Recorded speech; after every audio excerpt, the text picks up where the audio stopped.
15-16 বছর আমরা মাজলুম হয়েছি, বাতিল রাষ্ট্র চালিয়েছে, জালেমের আঘাতে কত বিক্ষত হয়ে মাইক কেড়ে নেওয়া হয়েছে, মাহফিল বন্ধ করা হয়েছে, 146 দ্বারা জারি করা হয়েছে, ফটিকছড়ির জমিন আল্লাহর দ্বীন কায়েমের জন্য সংকীর্ণ করা হয়েছিল, ঠিক কি না? নারে তাকবীর, আল্লাহু আকবার। আল কোরআনের আলো ঘরে ঘরে জ্বালো, আল হাদিসের আলো ঘরে ঘরে জ্বালো, বন্ড পীরের আস্তানা জ্বালিয়ে দাও পুড়িয়ে দাও। নারে তাকবীর। বাতিলের শাসন এতদিন চলছিল বাংলায়, জালিমের অত্যাচারে বাঁচা ছিল দায়, নইলে আল কোরআনের পাখি কেন, ঠিক না?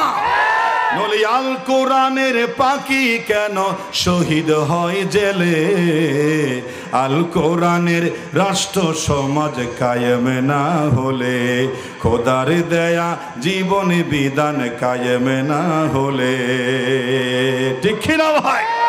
এজন্য কেউ যদি বলে ইসলাম আনকমপ্লিট, ইসলাম দিয়ে দেশ চলে না, ইসলাম দিয়ে সমাজ চলবে না, ইসলাম দিয়ে রাষ্ট্র চলবে না, আল্লাহর রসুলের অনুপম আদর্শ দিয়ে সমাজ চলে না, এর থেকে আরো সুন্দর ব্যবস্থা আমেরিকা, রাশিয়া, পাশ্চাত্য দিতে পারে, এমন ধারণা কেউ যদি পোষণ করে সঙ্গে সঙ্গে সে বেঈমান হয়ে যাবে, ঠিক কি না? কারণ ঈমান ভঙ্গের একটা কারণ হলো 10 কারণের ভিতরে আমার রাসূলের আদর্শকে পৃথিবীর জন্য পারফেক্ট মনে না করা, এটা হচ্ছে ঈমান ভঙ্গের একটি কারণ। নাউজুবিল্লাহ বলেন। পৃথিবীতে এমন মানুষ আছে না নাই? আছে। এই জন্যই তো আমার রাসূলের আদর্শ সর্বোচ্চ পর্যায়ে তারা পৌঁছতে দিচ্ছে না, আল্লাহর কোরআনকে সর্বোচ্চ পর্যায়ে তারা পৌঁছতে দিচ্ছে না। তারা মনে করছে কোরআন দিয়া, রাসূলের আদর্শ দিয়া সমাজ রাষ্ট্র চলতে পারে না, আমার বাবার দাদার স্বামীর দিয়া চললে ঠিক চলে, 1500 বছর আগের কোরআন দিয়া রাসূলের দিয়া দেশ চলতে পারে না, ওদের একটারও ঈমান নাই, ঠিক কি না?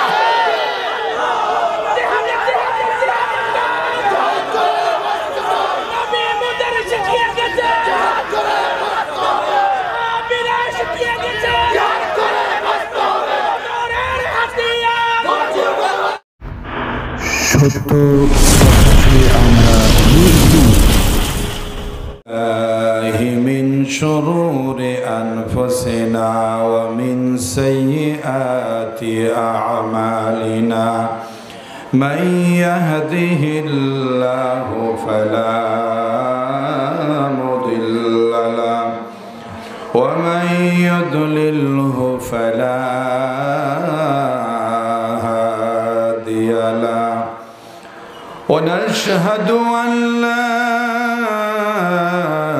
إله إلا الله وحده لا شريك له ونشهد أن سيدنا وحبيبنا ومولانا محمدا عبده ورسوله الذي أرسله بالحق بشيرا ونذيرا وداعيا إلى الله بإذنه وسراجا منيرا فقد قال الله تعالى في كلامه المجيد وفي فرقانه الحميد أما بعد فأعوذ بالله من الشيطان الرجيم بسم الله الرحمن الرحيم ولقد بعثنا في كل أمة رسولا أن اعبدوا الله واجتنبوا الطاغوت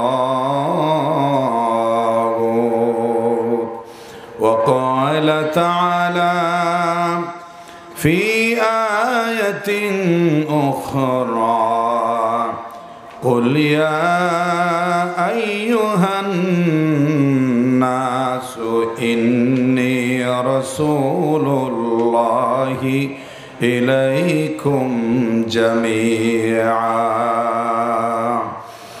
وقال تعالى في تعظيم نبيه إن الله وملائكته يصلون على النبي يا أيها الذين آمنوا صلوا عليه وسلموا تسليما. صلى الله على سيدنا محمد وآله وأصحابه وسلم. জোরে সোরে সবাই মুহাব্বতের সাথে পড়ে বালাগাল উলা বিকামালিহি কাশাফাদ দুজা বিজামালিহি হাসনাত জামিউ খিসালিহি সাল্লু আলাইহি ওয়া আলিহি। ये तेरी मेराज है कि तौलोहे कलम तक पहुँचा और मेरी मेराज है कि मैं तेरे कदम तक पहुँचा। बलगल उला बिकमालिही कशफद दुजा बिजमालिही हसनत जमीउ खिसालिही सल्लु अलैहि व आलिही। আপনারা সবাই কেমন আছেন? এটা আওয়াজে বলেন কেমন আছেন? এখন আমাদের ভালো থাকার সময় এসেছে, ঠিক কি না? ওরা 15, 16, 17টি বছর ভালো ছিল আর আমরা খারাপ ছিলাম, মাজলুম ছিলাম। এখন আমাদের সময়, আমরা ভালো আছি আর চোর ডাকাতদের ভালো থাকতে দেব না, ঠিক কি না? প্রিয় হাজরিন, আপনারা যে ভালো আছেন মুহাব্বতের শুকরিয়া আদায় করে বলেন আলহামদুলিল্লাহ। 1 মিনিট বরকতের জন্য সময় জিকির করেন লা ইলাহা ইল্লাল্লাহ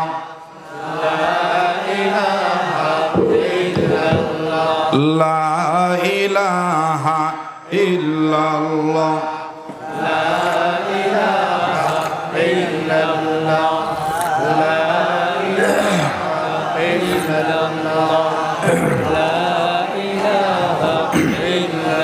লা ইলাহা ইল্লাল্লাহু মুহাম্মাদুর রাসূলুল্লাহ। সবাই বলুন সাল্লাল্লাহু আলাইহি ওয়াসাল্লাম। ফটিকছড়ি অন্তর্গত চাঁদপুর আল কোরআন প্রচার সংস্থার উদ্যোগে আয়োজিত ঐতিহাসিক ৩য়তম তাফসীরুল কোরআন মাহফিলের সম্মানিত মুআজ্জাজ মুকাররম জনাব সভাপতি সাহেব আলহাজ মাওলানা M.A. সত্তার সাহেব, চেয়ারম্যান আল আরব অনুবাদ কেন্দ্র আন্দরকিল্লা চট্টগ্রাম। আজকের মাহফিলের সম্মানিত প্রধান মুফাসসির, খ্যাতিসম্পন্ন মুফাসসিরে কোরআন, বিশিষ্ট আলেমে দ্বীন, প্রখ্যাত ওয়াইজ, সুকণ্ঠের অধিকারী হযরত জনাব মাওলানা গাজী মোহাম্মদ মুহিব্বুল্লাহ সিদ্দিকী সাহেব দামত বরকাতুহুল আলিয়া, উনি উপস্থিত হয়েছেন। আমরা বলি আলহামদুলিল্লাহ। আলোচনা পেশ করেছেন জনাব মাওলানা মোহরম আলী সাহেব, আলোচনা পেশ করেছেন মাওলানা মোহাম্মদ নাজিমউদ্দিন সাহেব, প্রধান শিক্ষক বাইতুর রিদওয়ান আইডিয়াল মাদ্রাসা, নারায়ণহাট, ফটিকছড়ি, চট্টগ্রাম। আরও অনেক, প্রায় 3 জন, আরও 2 জন নাজিমউদ্দিন সাহেব মাওলানা আলোচনা করেছেন। একেবারে সবাই নাজিমউদ্দিন সাহেব। তো আমি বললাম যে নাজিমউদ্দিন সাহেব 1, 2, 3 সবাই আলোচনা করেছেন এবং অনেকক্ষণ ধরে বাদে আসর থেকে গুরুত্বপূর্ণ কোরআন হাদিসের আলোকে অনেক আলোচনা পেশ করেছেন। মঞ্চের আশেপাশে অনেক উলামায়ে কেরাম বসে আছেন, অতিথিবৃন্দ বসে আছেন। প্রচণ্ড ঠান্ডা আজকে কম, কিন্তু প্রতিকূল আবহাওয়া। রাসূল করিম সাল্লাল্লাহু আলাইহি ওয়াসাল্লাম একটি দোয়া শিখিয়ে দিয়েছেন, আমরা ভক্তি, মুহাব্বত, শ্রদ্ধা নিয়ে সেই দোয়াটা পড়ব। এটা হচ্ছে বৃষ্টি বন্ধের দোয়া। সবাই পড়ুন আল্লাহুম্মা, সবাই পড়ুন আল্লাহুম্মা হাওয়ালাইনা ওয়ালা আলাইনা, আল্লাহুম্মা হাওয়ালাইনা ওয়ালা আলাইনা। আল্লাহ তুমি কবুল করো, আমরা বলি আমিন। যখন বৃষ্টি প্রচুর পরিমাণে নাজিল হচ্ছিল, সেই সময় মদিনায়ে মুনাওয়ারায় বৃষ্টির প্রয়োজন ছিল না, প্রচুর বৃষ্টি হয়ে গেছে। সাহাবায়ে কেরাম এসে রাসূলকে জানায়, বৃষ্টি তো রহমত, আল্লাহ এই বৃষ্টি তুমি বন্ধ করে দাও। এটা বলাটা আদবের খেলাফ, কারণ বৃষ্টি হচ্ছে রহমত। বৃষ্টি কি?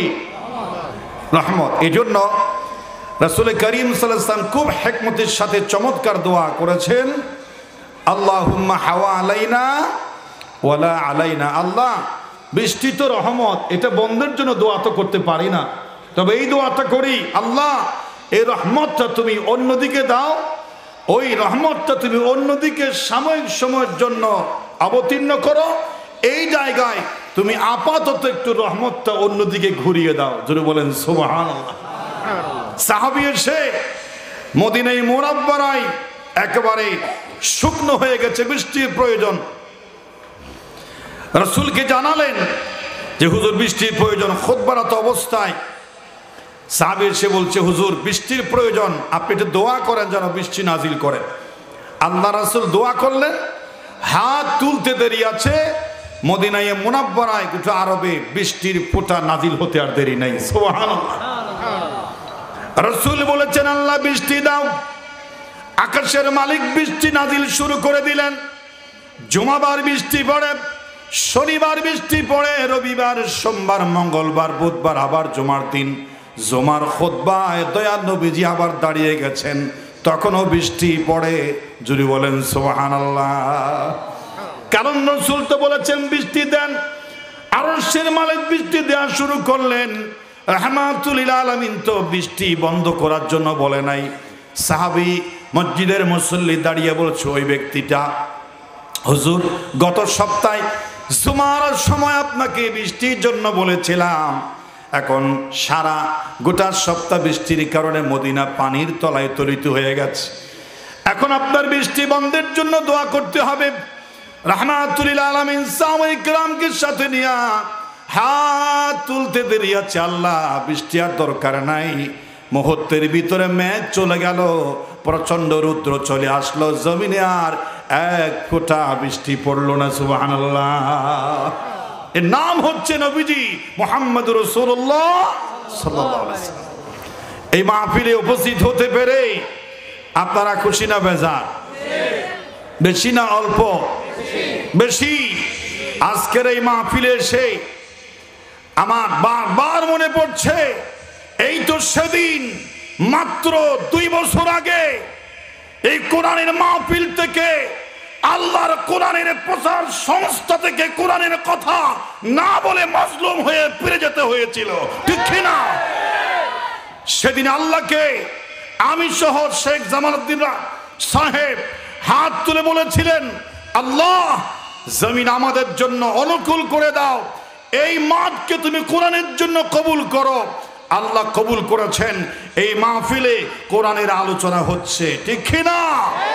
সুতরাং যারা কোরআনের দাওয়াত বন্ধ করেছিলে, আজ আসো, সাহস থাকলে কোরআনে বাধা দাও, তোমাদেরকে ছেড়ে দেওয়া হবে না, ঠিক না?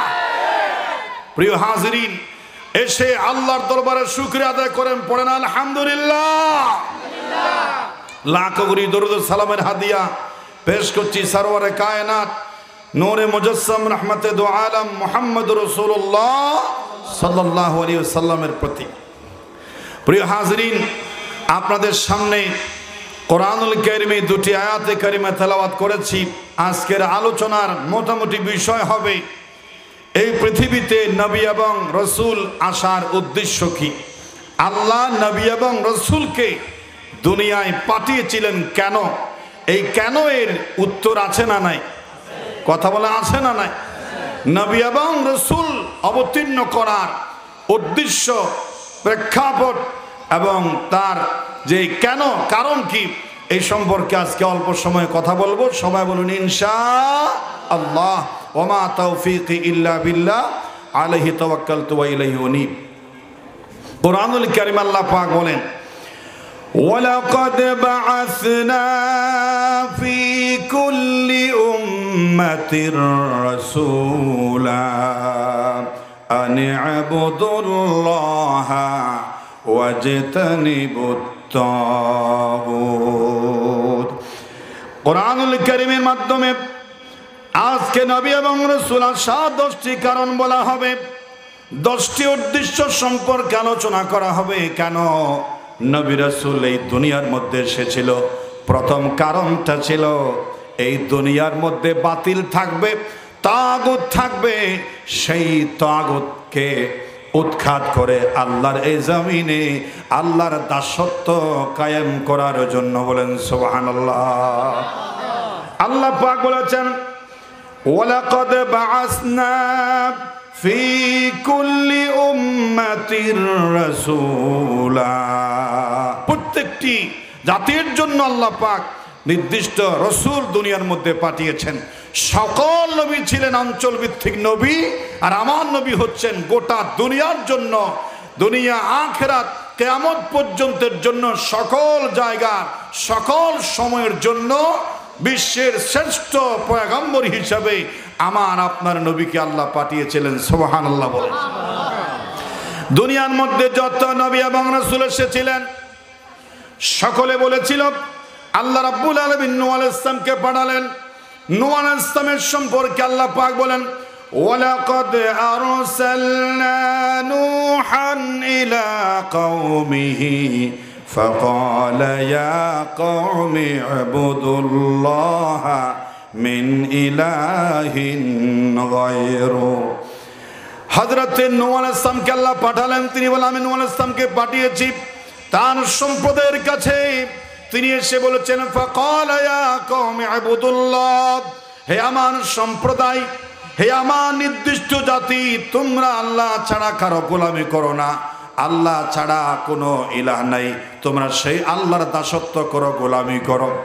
এভাবে করে আল্লাহ রাব্বুল আলামিন হযরতে হুদ সালেহ আলাইহিস সালামকে বললেন, ওয়া ইলা সামুদ আখাহুম সালিহা ক্বালা ইয়া কওমি ইবুদুল্লাহা মা লাকুম মিন ইলাহিন গায়রু। হযরত সালেহ আলাইহিস সালাম বলেছিলেন, হে আমার কওম, তোমরা আল্লাহর গোলামি করো। কার গোলামি? আওয়াজে বলেন, কার গোলামি? আল্লাহর গোলামি করো। মা লাকুম মিন ইলাহিন গায়রু, আল্লাহ ছাড়া কোনো ইলাহ নাই, আইনদাতা নাই, বিধানদাতা নাই, হুকুম কর্তা নাই। সৃষ্টি যার, আইন চলবে তার। এটা একেবারে সারা দুনিয়ার জন্য একটা ভাইরাল কথা, ঠিক কি না? প্রসিদ্ধ কথা। এই জমিন যার, হুকুম চলবে কার? আল্লাহ পাক ক্লিয়ার করে বলেছেন, ওয়ালাকাদ বাআসনা ফি কুল্লি উম্মাতির রাসূলা। প্রত্যেক জাতির জন্য, প্রত্যেক সম্প্রদায়ের জন্য আল্লাহ রাসূল পাঠিয়েছেন। আর তারা বলেছেন, আনি আবুদুল্লাহ, সর্বক্ষেত্রে গোলামি হবে কার? আল্লাহর গোলামি হবে। আর আল্লাহর গোলামির পথে বাধা হয়ে দাঁড়াবে তাগুত। ওয়াজতানিবুত তাগুত, তোমরা সর্বশক্তি দিয়া সেই তাগুতকে প্রতিহত করো আর আল্লাহর এই জমিনে আল্লাহর দ্বীন কায়েম করে। বলেন সুবহানাল্লাহ। হযরতে শোয়েব আলাইহিস সালামকে আল্লাহ পাক নাজিল করে দিলেন।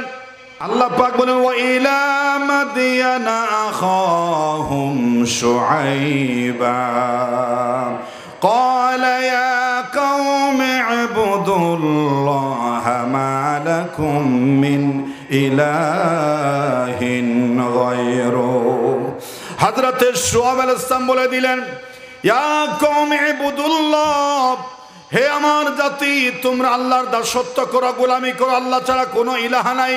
প্রত্যেকটা জাতি তাদের জাতির সম্প্রদায়ের জন্য নির্দিষ্ট রাসূল ছিলেন, এজন্য নির্দিষ্ট জাতির নাম ধরে ধরে আল্লাহ পাক হুকুম করলেন ওয়া ইলা মাদিয়ানা ওয়া ইলা সামুদা ওয়া ইলা বানি ইসরাঈল। এইভাবে করে নির্দিষ্ট গোত্র জাতির নাম আল্লাহ উল্লেখ করেছেন। কিন্তু আল্লাহ রাব্বুল আলামিন সূরাতুল আরাফের 158 নম্বর আয়াতে রাসূলকে বলছেন আপনার বেলায় আপনি এই কথাই বলবেন, আমি শিখাই দিচ্ছি। কুল ইয়া আইয়ুহান নাসু ইন্নী রাসূলুল্লাহি ইলাইকুম জামিআ। হে রাসূল, আপনি বলে দিন ইয়া আইয়ুহান নাস, হে মানব জাতি। মানব জাতি বলতে গোটা দুনিয়ার সব মানব জাতিকে বোঝানো হয়েছে, সমস্ত সৃষ্টিকুলকে বোঝানো হয়েছে। আপনি বলুন ইন্নী রাসূলুল্লাহি ইলাইকুম জামিআ, আমি তোমাদের সকল ধর্মের, সকল বর্ণের, সকল সময়ের আজকের মুহূর্ত থেকে কিয়ামত পর্যন্ত সব সময়ের জন্য, সব জাতির জন্য আমি বার্তাবাহক, মেসেঞ্জার, রাসূল হয়ে, পয়গম্বর হয়ে এসেছি। জুড়ে বলেন সুবহানাল্লাহ। হযরত আদম আলাইহিস সালাম বিদায় হয়ে গেছে, তার নবুয়তের সময় বিদায় হয়েছে। হযরত নূহ আলাইহিস সালাম বিদায় হয়েছে, তার নবুয়তের টান বিদায় হয়েছে। হযরত ইব্রাহিম আলাইহিস সালাম বিদায় হয়েছে, হযরত ইসমাইল জাবিহুল্লাহ বিদায় হয়েছে, ঈসা রূহুল্লাহ বিদায় হয়েছে। তাদের নবুয়তের সময়ও বিদায় হয়ে গেছে, মিয়াদ। আর আমার নবীজির বেলায় আপনি যতদিন হায়াতে শরীর নিয়ে দুনিয়ায় থাকবেন ততদিনের জন্য নবী, আপনি দুনিয়ার থেকে বিদায় হয়ে রওজায়ে পাকে আরাম করবেন, কিন্তু কিয়ামত পর্যন্ত আপনি সশরীরে থাকবেন না ঠিকই, কিন্তু আপনার নবুয়তের সময় ইলা ইয়াউমিল কিয়ামা, কিয়ামত পর্যন্ত আছে। বলেন সুবহানাল্লাহ। সুতরাং নবী এখন নাই, নবীদের ওয়ারিস নায়েবে রাসূল উলামায়ে কেরাম আছে না নাই? আল্লাহ রাব্বুল আলামিন বলেছেন দুনিয়ায় নবী এবং রাসূল পাঠানোর এই হচ্ছে উদ্দেশ্য। আর সমস্ত নবী সেরা চরিত্রের অধিকারী ছিলেন।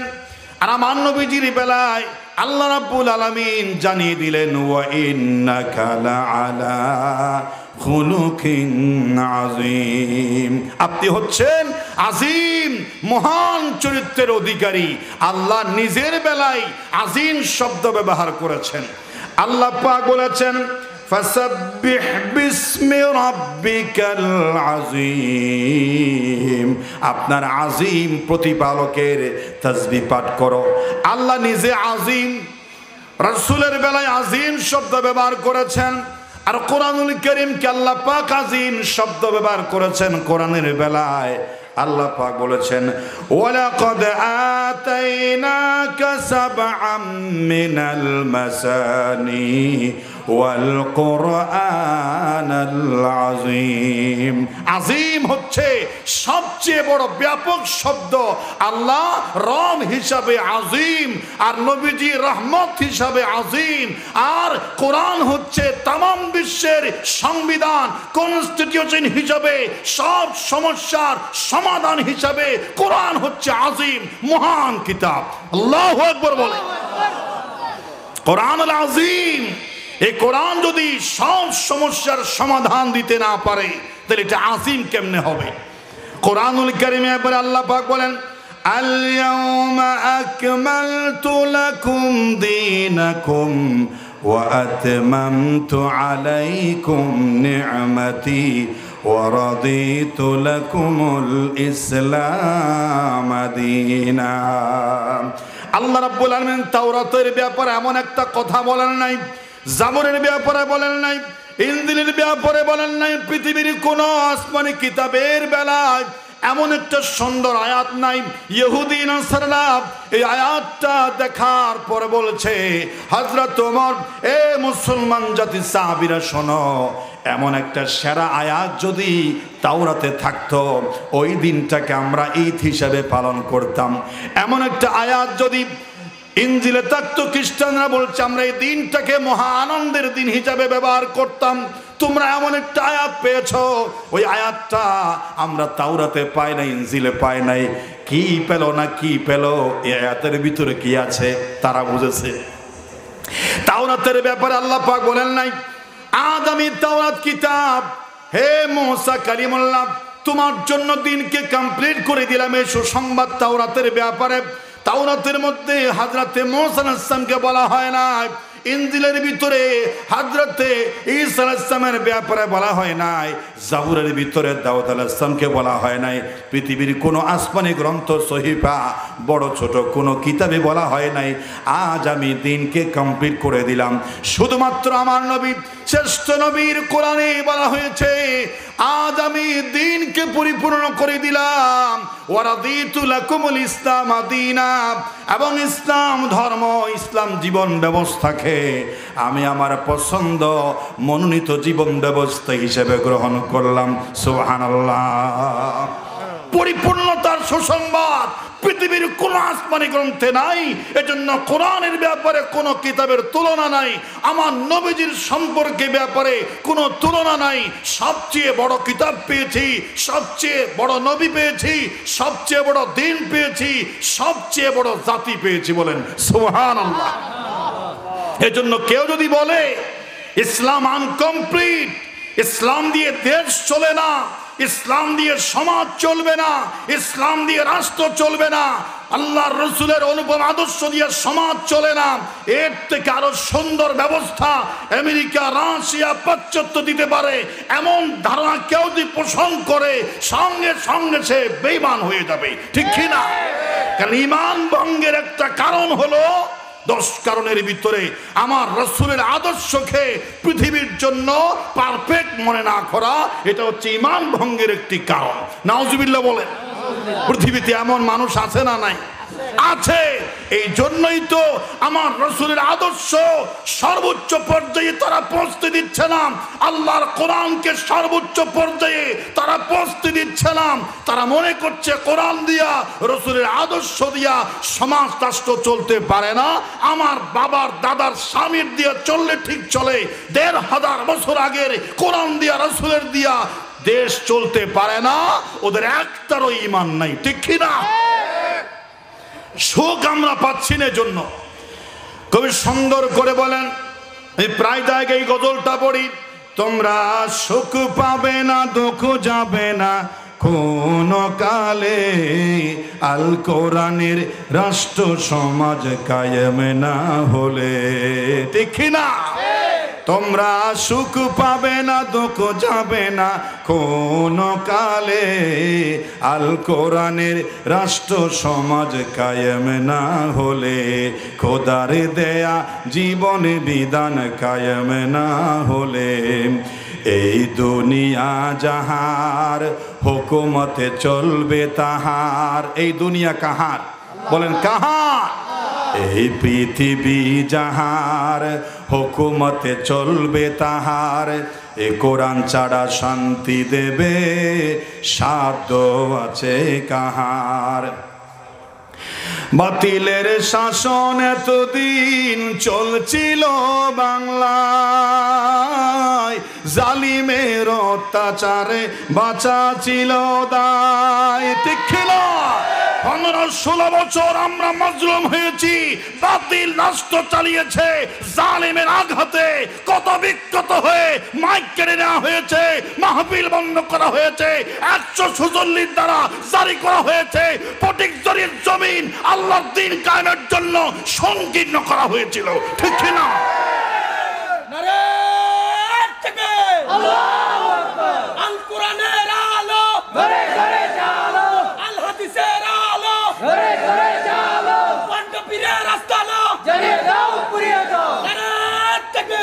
বাতিলের শাসন এতদিন চলছিল বাংলায়, জালিমের অত্যাচারে বাঁচা ছিল দায়, নইলে আল কোরআনের পাখি কেন, ঠিক না?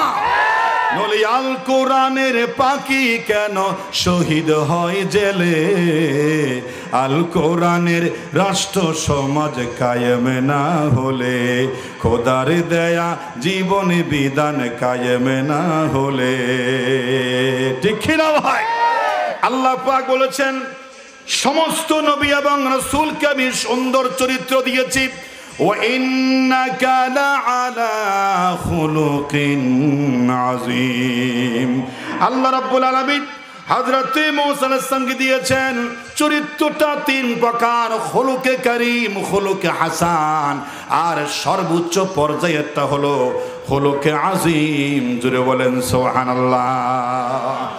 ডিগ্রিও তিন প্রকার, বলে পজিটিভ ডিগ্রি, ভালো ভালো, কম্পারেটিভ ডিগ্রি তার চেয়ে ভালো, সুপারলেটিভ ডিগ্রি তার চেয়ে আর ভালো হতে পারে, সবচেয়ে ভালো।